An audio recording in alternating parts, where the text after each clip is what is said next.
بسم اللہ الرحمن الرحیم کہ سامعین حضرات، آئیے کہ قارون کا انجام اور اس کے خزانے کا کیا ماجرا ہے۔ قرآن پاک میں اس کا واقعہ کا ذکر کیا گیا ہے۔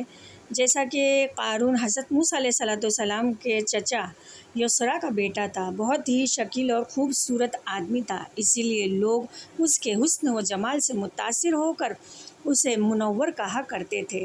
اس کے ساتھ ساتھ اس میں یہ کمال بھی تھا کہ وہ بنی اسرائیل میں تورات کا بہت بڑا عالم تھا، با اخلاق انسان تھا اور لوگ اس کا بہت احترام و ادب کیا کرتے تھے۔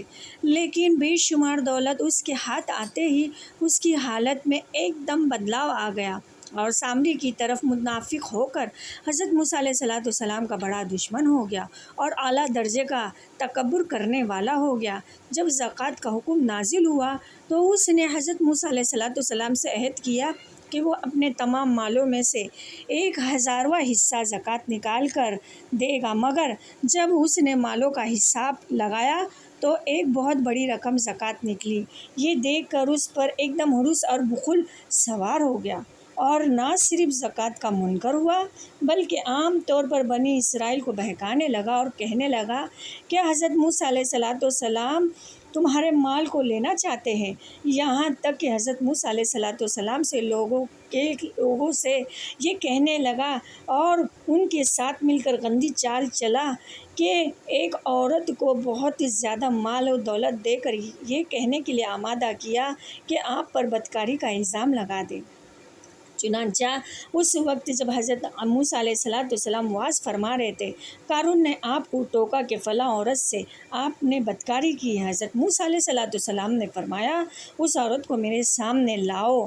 چنانچہ وہ عورت بلائی گئی تو حضرت موسیٰ علیہ السلام نے فرمایا، اے عورت، اللہ کی قسم جس نے بنی اسرائیل کے لیے دریا پھاڑ دیا اور عافیت و سلامتی کے ساتھ دریا پار کر کے فرعون سے نجات دی، سچ سچ کہہ دے کہ کیا واقعہ ہے۔ حضرت موسیٰ علیہ السلام کے جلال سے عورت سہم کر کانپنے لگی اور تمام مجموعے عام کے سامنے صاف صاف کہہ دیا کہ اللہ کے نبی، مجھ کو قارون نے کثرت و دولت دے کر آپ پر بہتان لگانے کے لیے آمادہ کیا ہے۔ اس وقت حضرت موسیٰ علیہ السلام سر سجود ہو کر شکر میں گر پڑے اور آپ نے یہ دعا مانگی کہ یا اللہ، قارون پر اپنا قہر و غضب نازل فرما دے۔ پھر آپ نے تمام مجموعہ سے فرمایا، جو قارون کا ساتھی ہو وہ قارون کے ساتھ ٹھہرا رہے اور جو میرا ساتھی ہو وہ قارون سے جدا ہو جائے۔ چنانچہ 2 خبیثوں کے سوا تمام بنی اسرائیل قارون سے الگ ہو گئے۔ پھر حضرت موسیٰ علیہ السلام نے زمین کو حکم دیا کہ اے زمین، تو اس کو پکڑ لے، تو قارون ایک دم گھٹنوں تک زمین میں دھنس گیا۔ پھر آپ نے دوبارہ زمین سے یہی فرمایا تو وہ کمر تک زمین میں دھنس گیا۔